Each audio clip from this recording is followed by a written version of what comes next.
as good a day as any to start the rebuilding of life.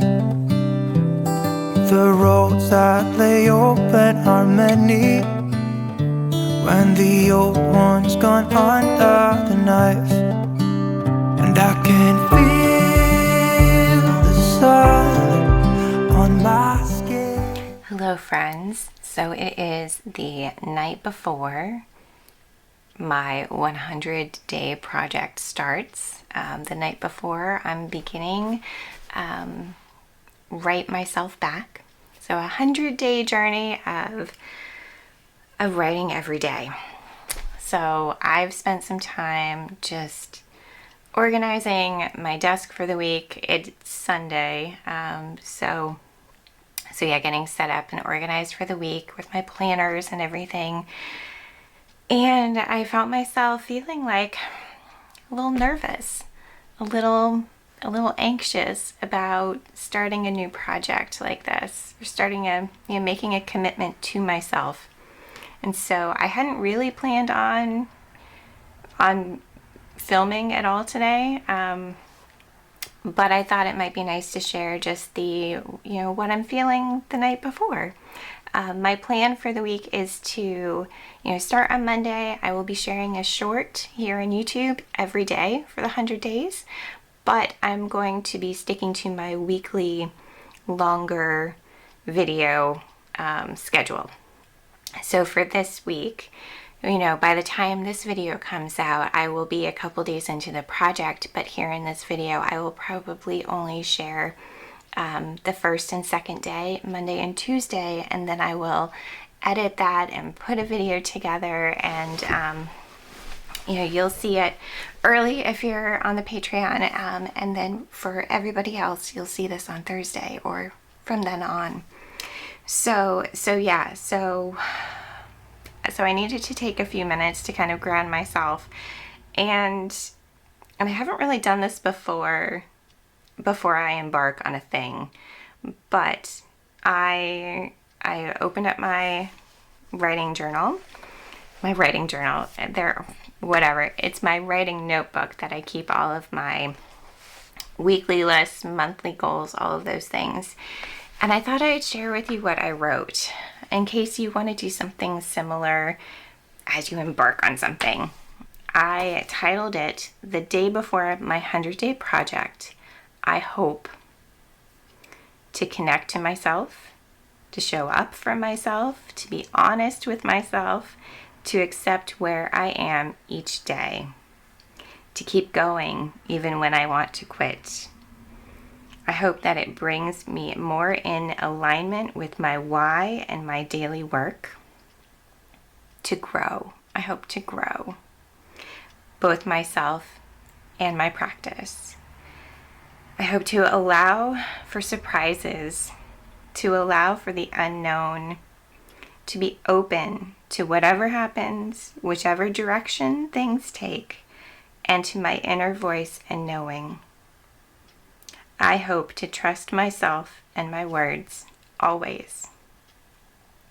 So this is something I can look at daily if I need the reminder of why I'm showing up, why I've made this commitment to myself. We've got a couple scary things coming up this week that I'm already feeling like, oh, why did I want to start this now? Couldn't I have waited until later? But I think that when you make a decision to move forward with a big project or just something new, oftentimes we get these challenges that show up to make you kind of question your commitment. And, like I said in the introduction, as I said last video, I want this practice to support me, and so I'm going to lean into that this week and to know that the time I'm going to spend writing will be helpful, nurturing, and grounding. And that's what I'm asking from it for this week. So I'm gonna wrap up here, get on with our Sunday to-dos, and I will see you back here tomorrow. Beginning to thought from within.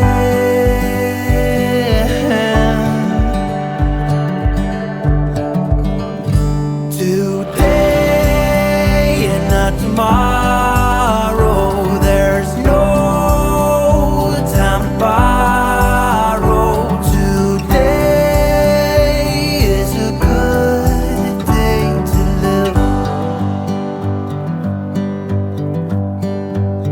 This morning has so clear a light as any to see the horizon and the far. Excuses were 2 for a penny, but they've all gone out the window of this car. And when I feel the wind on my face, all that ever was is a wreck.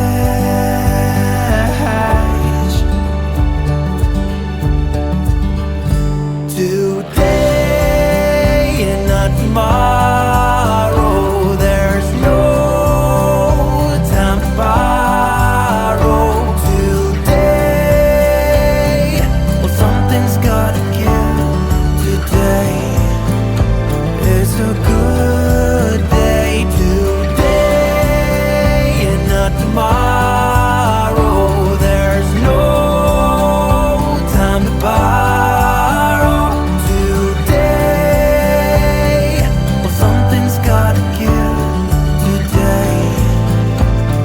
A good day to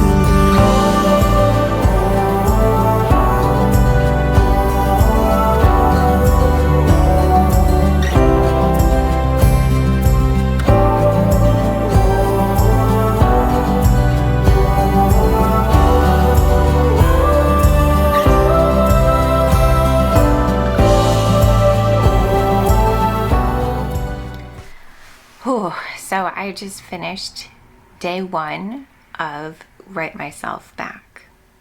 I wanted to share a couple things. First, you saw me refilling my Lamy Safari pen. It just happened to be that yesterday I was almost out of ink and I was ready to put a new cartridge in, so I washed my pen yesterday and let it dry overnight, and that felt like kind of a sweet, ceremonious thing to do to start off this next 100 days. I think I showed these in a video yesterday as well. I don't think I've talked about them on this channel. So my dear friend Kath Keeling, who has a channel here on YouTube, I will link her below. She used to, I'm not sure if she still does, make these beautiful bracelets. And over the years, I have asked her to make a few for me that contain intentions, and they represent different books that I've written, different projects. I think this one is my creativity as a whole.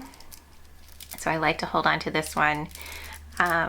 Yeah, one of these represents my book Farm Girl. These are all in novels. I don't think I had her make one for Paths. But I like to hold on to them because the weight of them as a whole feels really nice. And it's like a reminder of all of the words that I've written. Oh my gosh, well, and read. All of the words that I've written, and just the fact that I can do this, that I've done this before. I've worked on projects, I've completed books. They're really special to me and important, so I held on to them today as a source of support and encouragement.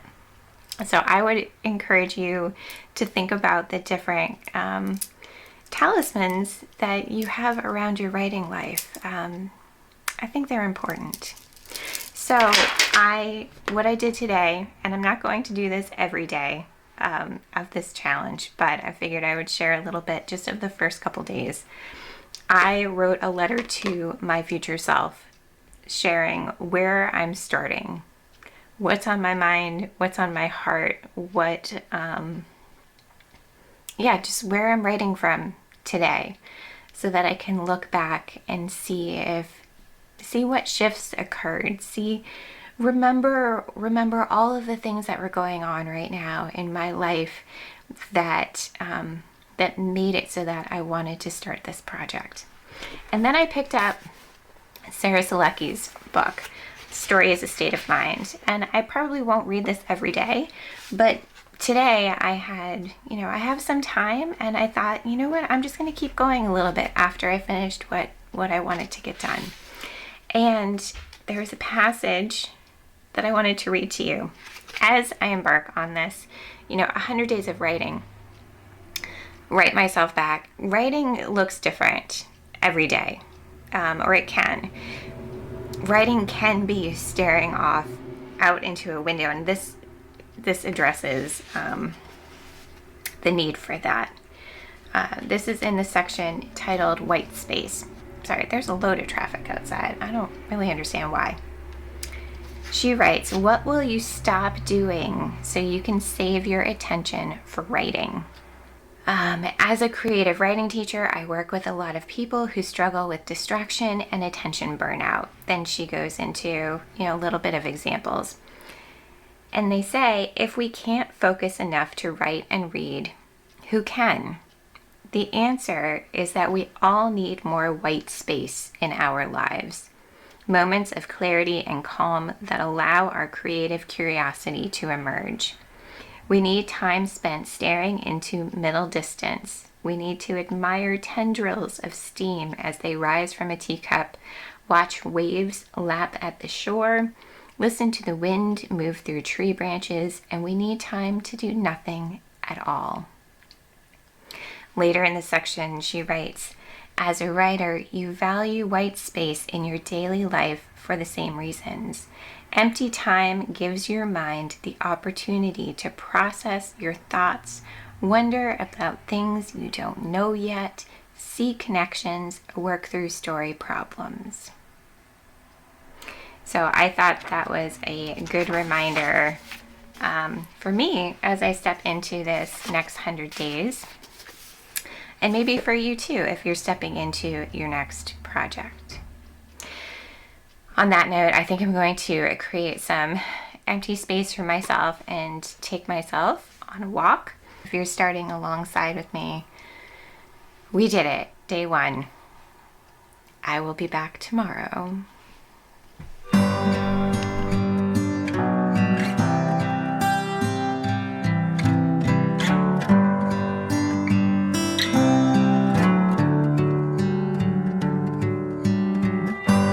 So you're looking for the secret that got me here.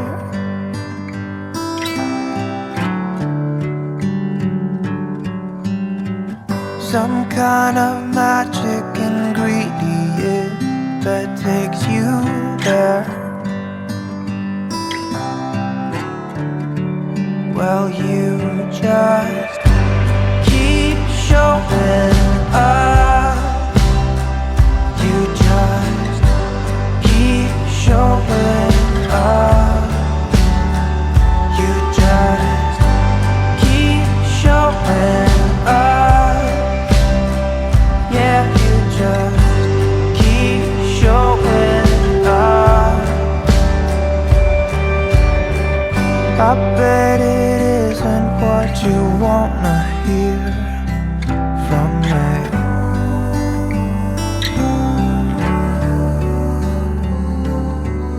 No, you just wanna find some kind of lucky pill for free. But you just have to keep showing up. You just keep showing. Day 2 is all done and in the bag. It's really nice to be able to see what I need for the day, and from my writing practice, from this from this practice and be able to do it. So I'm at a really good place because my deadlines are not unmanageable. Like I'm not working on a deadline to finish the novel at this point. I'm not working on a deadline to finish a different book. It's just my deadlines are, yeah, I have them for my work, but it's not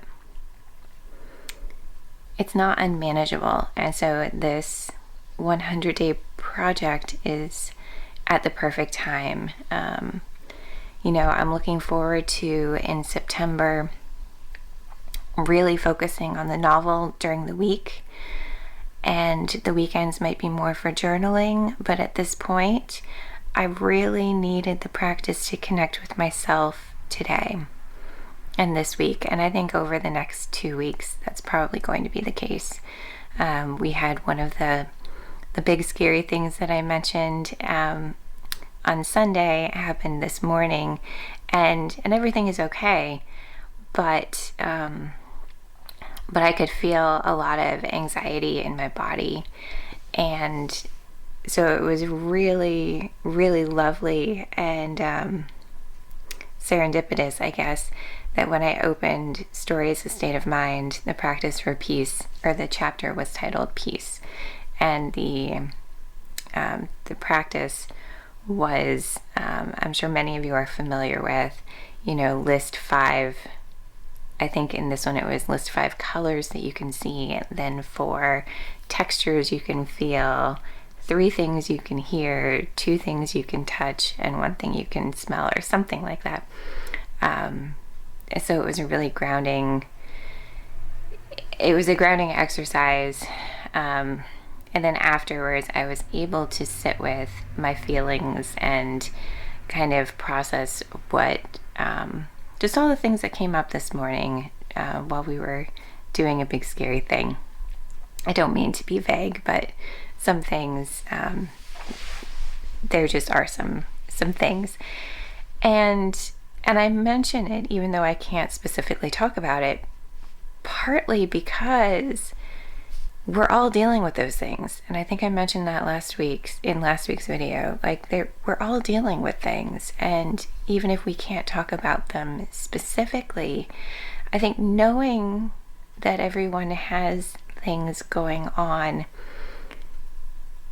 in personal lives that maybe we can't talk about broadly, but we can talk about one-on-one, it's a good reminder that we're all human and that we are all dealing with hard things, and maybe to give each other and ourselves some grace and space for that. So the last few videos have been pretty heavy on the writing life. Next week I've already recorded a guided journaling session for you, because I knew that we were going to be in the midst of moving Finn, and yeah, so next week the family's we're taking time to be together and to get him ready to go. I'll still be doing my daily check-ins over on Shorts, but I recorded next week's longer video ahead of time. Looking forward to September. I think the first week it will be time to do a catch-up with you all. I've started a gentle knitting project that's bringing me a lot of joy and is helping to get me back into knitting, so I'll share that with you then. Maybe what I've been reading, how the move went for Finn, all of those things. So keep an eye on the Shorts, because I will be updating there daily, as well as on Instagram. And yeah, this is a great little start. Maybe not even little. It was a big start. It was a good start to these 100 days. Thank you for witnessing me and my project and my work, and allowing me to do the same for you if you are in it as well. Till next time, be well, keep writing, and I will see you soon.